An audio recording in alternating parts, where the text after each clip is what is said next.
고소를 한다고 해서 보증금을 반환받는 것은 아닙니다. 단순히 임대인이 지금 돈이 없어서 보증금을 돌려주지 못했다는 게 되면은 이게 형사처벌 대상이 아니라 민사 문제가 되어버리거든요. 보증금을 돌려주지 않을 의도가 있었다고 입증하기가 굉장히 어렵습니다. 전세 사기의 문제점은 아무리 꼼꼼히 확인을 해도 전세 사기를 당할 것이라는 점을 예측을 할 수가 없다는 점입니다. 네, 안녕하세요. 저는 법무법인 베테랑의 권준성 변호사라고 합니다. 저는 15년간 경찰에 근무를 하다가 현재는 변호사로서 활동을 하고 있습니다. 오늘 영상에서는 전세 사기를 당하신 분들을 위해서 형사, 민사적으로 어떻게 대응을 하셔야 되는지 말씀드리도록 하겠습니다.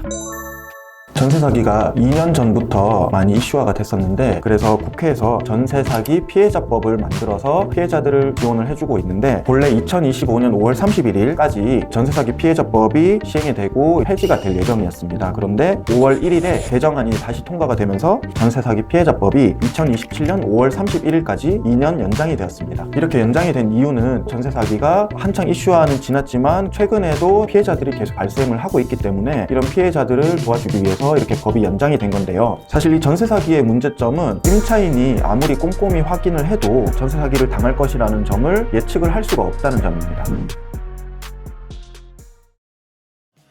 전세 사기를 당하시면 전세 사기 피해자법에 따라서 피해자로 인정을 받아야 지원을 받을 수 있는데요. 전세 사기 피해자의 요건은 4가지가 있습니다. 첫 번째는 인도 주민등록 그리고 확정일자를 갖출 것. 두 번째는 임차 보증금이 5억 원 이하일 것. 세 번째는 2인 이상의 임차인에게 피해가 발생되었거나 발생이 예상될 것. 네 번째는 임대인이 임차 보증금을 돌려주지 않을 의도가 있었다고 인정할 만한 상당한 이유가 있을 것입니다. 그런데 네 번째 요건이 사실 입증하기가 굉장히 어렵습니다. 그래서 실무적으로는 임대인에 대해서 형사 고소를 먼저 시작하게 됩니다. 형사 고소를 해야지 임대인이 처음부터 임대 보증금을 돌려주지 않을 사기의 의도로 전세 계약을 했다는 증거를 수사기관을 통해서 확보할 수 있기 때문입니다.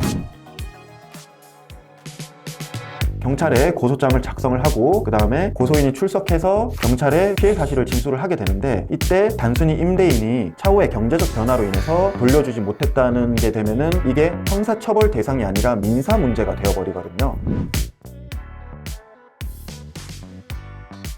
그런데 형사 고소를 한다고 해서 보증금을 자동으로 반환받을 수 있는 것은 아닙니다. 원칙적으로 보증금을 반환받으려면 민사소송을 해서 보증금을 반환하라는 청구를 해야 되는 부분이고, 만약에 임대인이 지금 돈이 없어서 보증금을 돌려줄 수 없는 상황이라면 LH에 전세사기 피해자로서 인정을 받고 피해 건물 우선 매입이랑 보증금 지원을 신청하여야 합니다. 다시 한번 말씀드리면 전세사기 피해를 당하신 분들은 형사고소, 민사소송, LH의 피해자 지위를 인정받아서 피해 건물 매입 요청과 보증금 지원을 신청해야 됩니다.